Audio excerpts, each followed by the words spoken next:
جو international relations کے experts ہیں اور سارے مجھے لوگ بتائیں، مجھے وہ یہ بتائیں کہ یہودیوں کا پہلا قافلہ جو ہے وہ کوئی 100 سال پہلے 2000 سال کے بعد وہ یورپ سے نکلتا ہے، اپنا گھر بار، اپنے محل، اپنا کاروبار سب کچھ چھوڑ چھاڑ کے اپنی ارض مقدس میں وہ آتا ہے. یعنی یہ اسرائیل بننے سے پہلے کی بات ہے. یہ اسرائیل تو 48 میں بنا ہے نا، اس سے پہلے میں بات کر رہا ہوں کہ 100 سال پہلے کی بات کر رہا ہوں. اور وہ وہاں سے آتا ہے وہ آ کے ایک بالکل بیابان کے ایلیا اس کا نام اس کا قافلے کا تھا جو یورپ سے آیا تھا.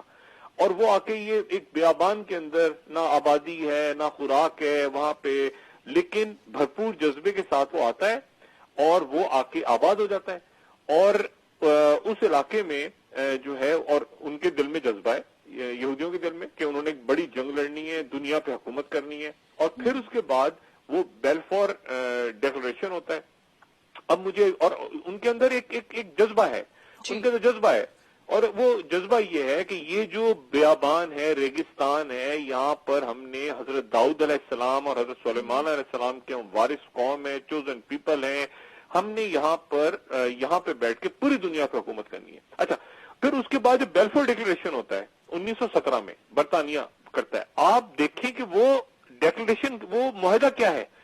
برطانیہ اس وقت کی بڑی طاقت ہے دنیا کی، ابھی امریکہ نہیں آیا سامنے، 1917 کی بات ہو رہی ہے. برطانیہ یہ کہتا ہے کہ دنیا کے تمام یہودی ایک قوم ہے اور انہیں ارض مقدس میں واپس لوٹ کے آباد ہونے کا حق ہے. یعنی تصور کریں کہ کیا پوری دنیا کے مسلمان اس طرح کا کوئی اعلان کر سکتا ہے؟ برطانیہ کوئی ملک ہے، پورے دنیا کے مسلمان، افریقی، یورپی، عرب، ایرانی، ملائیشیا کے، پاکستان کے، ہندوستان کے، افغانستان کے، بنگلہ دیش کے، ساری پوری جو دنیا کے مسلمان ہیں ان کو ایک جگہ پر جو ہے وہ زمین دے دی جائے. کیا کوئی ایسا اعلان ہو سکتا ہے؟ لیکن ایسا اعلان ہوا 1917 میں، بیلفور ڈیکلریشن میں ہوا کہ تمام دنیا کی یہودی آبادی ایک ہے اور یہ ارض مقدس ان کا ہے اور یہ ان کو آباد ہونے کا حق ہے یہاں پہ. اچھا، اب بات یہ ساری کہ اس کے پھر 31 سال کے بعد کہیں جا کے خلافت عثمانی ختم ہوتی ہے، اور خلافت عثمانی جو ختم ہوتی ہے تو پھر وہ جو ریگستان ہے وہ ان کا پھر وہ ظاہر ہے کہ وہ ایک سرکاری اس کی حیثیت ہو جاتی ہے. آرام سے وہاں جائیں اور اپنے خواب جو ہیں وہ پورے کریں. اب ان کا آئین کیا ہے؟ ان کا آئین تو رہتا ہے، ٹھیک ہے، اور ان کی منزل کیا ہے کہ عالمی بالادستی قائم کرنی ہے. اب 80 کی دہائی سے وہ دنیا کو اسلحہ بیچنے والے بڑے ملک بن چکے تھے 80 کی دہائی میں، اور وہ 5 بر اعظموں کے 50 ملکوں کو جنوبی افریقہ، ایتھوپیا، سوڈان، ادھر ادھر آگے پیچھے ہر جگہ وہ اسلحہ بیچ رہے تھے. اور آج سب سے زیادہ اسلحہ بیچ رہے ہیں. یعنی اسرائیل جو ہے وہ امریکہ سے زیادہ $6.5 ارب کا اسلحہ بیچ رہا ہے. تو آخر اسرائیل جو ہم کہتے ہیں نا کہ اسرائیل امریکہ اسرائیل کو سپورٹ کر رہا ہے، اسرائیل تو آپ کو امریکہ سے آگے جاتا ہوا نظر آئے گا. آپ کو لگے گا امریکہ پیچھے پیچھے چل رہا ہے، آپ کو بیلفور ڈیکلریشن میں لگے گا کہ برطانیہ پیچھے پیچھے چل رہا ہے اسرائیل کے. تو آخر اس میں کوئی مذہبی رنگ ہے؟ جو آپ کہیں گے نا کہ اس کا مذہبی اس کا رنگ نہیں ہے، اس کا مذہبی رنگ ہے.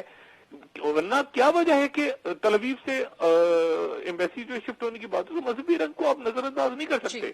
اب اور آج بھی آپ دیکھیں نا کیلیفورنیا کے پاس وہ موجود ہے، یہ آپ کی سلیکون ویلی دیکھیں. دوسرے نمبر پہ سلیکون ویلی تو 60 کی دہائی میں بن گئی تھی اسرائیل میں، تل ابیب کے پاس. یہ گوگل اور IBM اور یہ انٹیل اور یہ سارے، یہ تو وہ وادی سلیکون موجود ہے وہاں پہ تل ابیب کے پاس، اور دوسرے نمبر پہ وہاں پہ ٹیکنالوجی ساری. اب بات یہ ہے ساری کہ اس میں درمیان میں یہ ایک تو بات یہ ہے کہ تیسرا ملک جس کا نام نہیں لیا گیا وہ کون سا ملک ہے. اور آنے والے دنوں میں مودی صاحب کو کیسے یقین ہے کہ وہ الیکشن جیت جائیں گے. یعنی ایک طرح جو میں پہلے بھی بات کر چکا ہوں، میں دوبارہ یہ بات کر رہا ہوں کہ دونوں سرحدوں پہ پاکستان کی کشیدگی آنے والے دنوں میں بڑھے گی. کوئی فائرنگ ہوگی، کوئی گولہ باری ہوگی، کوئی مغربی سرحد سے اس طرف افغانستان کی طرف کوئی TTP گھس جائے گا، کوئی اور گروہ گھس جائے گا، یہ گھسے گا وہ گھسے گا. اور یہ بات بھی ذہن میں رکھیں کہ جو میں نے کل بھی بات کی تھی کہ ایران اور اسرائیل بہت آپ کو دشمن نظر آتے ہیں اور ظاہر ہے کہ ان کی، لیکن ایسا بھی نہیں ہے.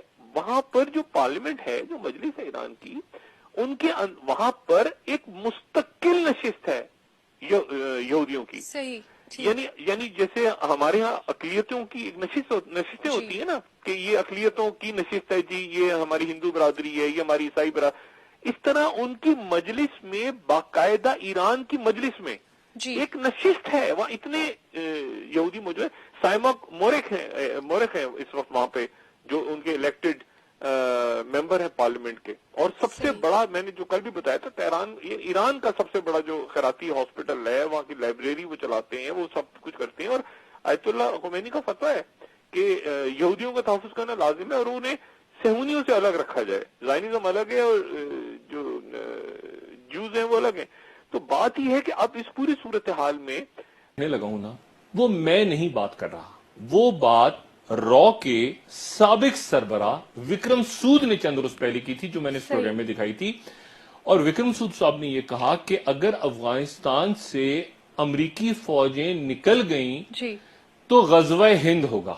جی آپ ذکر کر چکے ہیں پہلے. ٹھیک ہے، اچھا غزوہ ہند ہوگا. یہ بات اس کو ذرا بڑا کیجئے گا، یہ ذرا بڑی اسکرین پہ دکھا دیں. یہ غزوہ ہند کا ذکر کون کر رہا ہے؟ میں تو نہیں کر رہا، پاکستان تو نہیں کر رہا.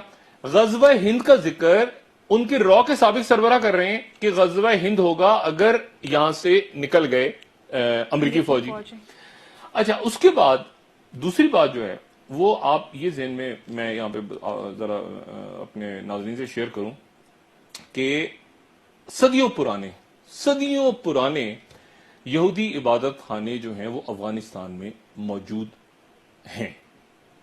ٹھیک ہے، اور یہاں پر 720 قبل مسیح میں وہ جو لاسٹ ٹرائبز، اب میں جانا نہیں چاہ رہا، وہ جو یہودیوں کے بنی اسرائیل کے جو قبیلے تھے، وہ جو ان میں سے، میں اس کے اینڈ آف ٹائم میں چونکہ تفصیلاً بات کر چکا ہوں تو میں یہاں باتیں کروں گا، لیکن میں صرف لوگوں کو یہ بتاؤں موجودہ صورتحال کے لحاظ سے. 720 قبل مسیح میں یہودی آ کے یہاں پہ آباد ہو گئے تھے اس خطے میں، افغانستان میں، اور بہت بڑی تعداد میں. جب 1948 میں اسرائیل بنا تو 300 یہودی خاندان افغانستان میں موجود تھے. 300 یہودی خاندان.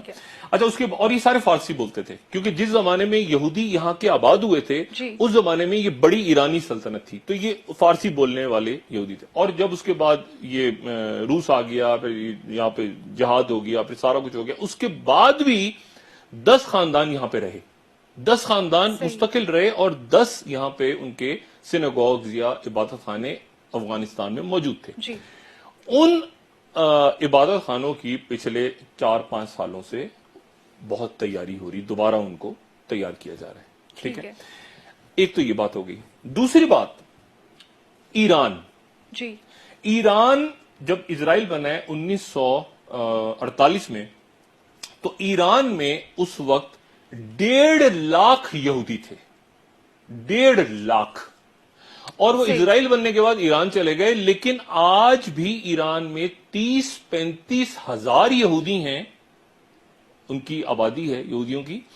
اور وہ سب سے زیادہ جس شہر میں موجود ہیں اس شہر کا نام ہے اصفہان. ان کا ایک بہت بڑا شہر ہے.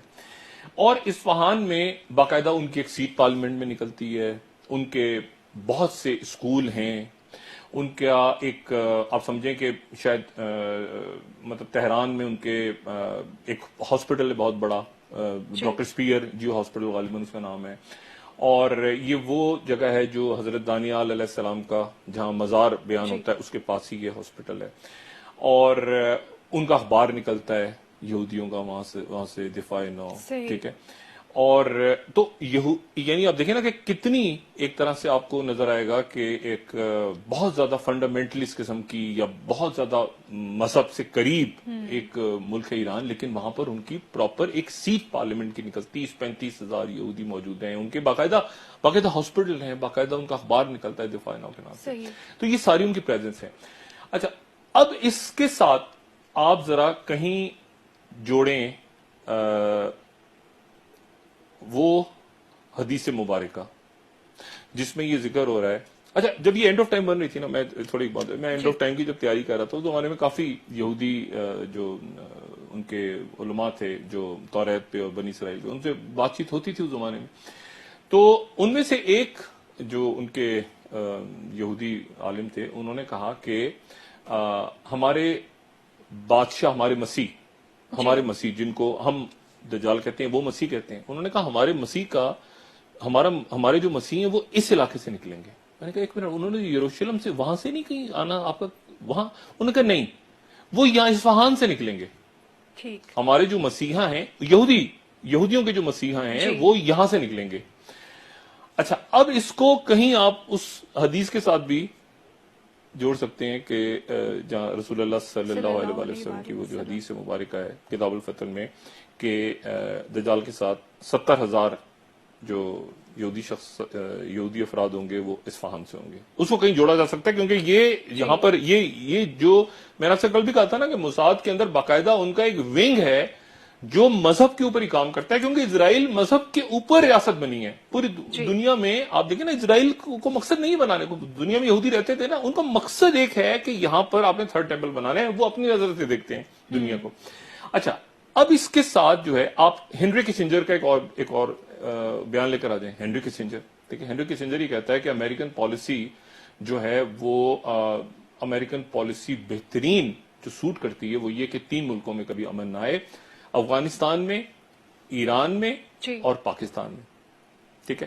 اچھا, وہ جس علاقے کی بات کر رہے ہیں نا کہ وہاں سے ہمارا مسیح بھی ہو سکتا ہے کہ ہمارا مسیح, یعنی وہ اس یہودی نے کہا کہ ہمارا مسیح ہو سکتا ہے اس علاقے سے نکلے, لیکن دوسری طرف جو ہے حضرت سبحان رضی اللہ تعالیٰ عنہ سے جو ہے وہ رسول اللہ صلی اللہ علیہ وسلم نے ان سے فرمایا حدیث مبارکہ میں کہ جو یہاں سے خراسان سے جو ہے وہ اٹھیں گے اور سیاہ جھنڈے ہوں گے ان کے ہاتھوں میں, یہاں سے گروہ اٹھے گا. اچھا, تو یعنی کہیں حضرت مہدی کس کی حمایت کے لیے بھی ادھر سے, اور جو ہے وہ کہہ رہے ہیں کہ جی اصفہان سے جو ہے ہمارے ایک گروپ پورا ایسا ہے جو بلیو کرتا ہے کہ یہاں سے نکلے گے, یہاں سے یہودیوں کا مسیح یہاں سے نکلے گا جو کہ ہمارے نزدیک دجال ہے. اچھا, تو مطلب کیونکہ ان کا ونگ یہ کہہ رہے ہیں نا, اور اب وکرم سود کہہ رہے ہیں کہ غزوہ ہند, تو وکرم سود یہ کہہ رہے ہیں, تو اسی لیے میں بات ساری کر رہا ہوں کہ ان کے دماغ میں کہاں سے آ گیا. اس کا مطلب ہے کہ وہ بھی کہیں اسٹڈی کر رہے ہیں غزوہ ہند کو, کہیں یہودی بھی اسٹڈی کر رہے ہیں, کہ باقی لوگ بھی اسٹڈی کر رہے ہیں. اب اس میں ہنری کسنجر کی وہ بات کہ پاکستان, ایران اور افغانستان میں امن قائم نہیں ہو سکتا, اور اس کے ساتھ ہی آپ یہ بات دیکھیں کہ افغانستان